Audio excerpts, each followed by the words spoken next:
യാക്കോബായ സഭയുടെ മേലധ്യക്ഷൻ കാതോലിക്കോസ് മോർ ബെസേലിയോസ് ജോസഫ് മാർത്തോമാ സഭയുടെ ആസ്ഥാനമായ കാക്കനാട് മൗണ്ട് സെന്റ് തോമസ് സന്ദർശിച്ചു.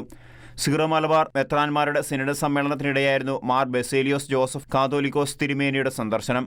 സഭ ആസ്ഥാനത്ത് major archbishop Mar Raphael Thattil, Syro Malabar മെത്രാൻ synod secretary archbishop Mar Joseph Pamplany എന്നിവർ ചേർന്ന് മാർ ബെസേലിയോസ് ജോസഫ് തിരുമേനിയെ സ്വീകരിച്ചു.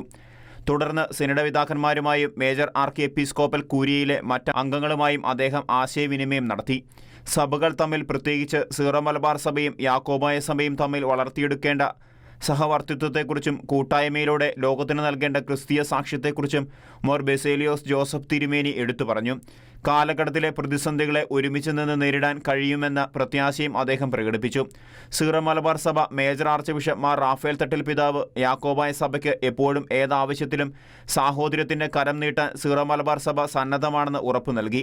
ഇരു സഭകളും തമ്മിലുള്ള പൊതുവായ വിശ്വാസ പൈതൃകവും പാരമ്പര്യവും കാത്തുസൂക്ഷിക്കാൻ കൂട്ടായ പരിശ്രമം ഉണ്ടാവണമെന്ന് മേജർ ആർച്ച് ബിഷപ്പ് കൂട്ടിച്ചേർത്തു. ബിഷപ്പ് മാർ സെബാസ്റ്റ്യൻ എടയന്ത്രത്ത് സ്വാഗതവും CBCI president archbishop Mar Andrews Thazhath, bishop Mar Joseph Kallarangatt എന്നിവർ ആശംസകൾ നേർന്ന് സംസാരിച്ചു. Shekinah news, Kochi.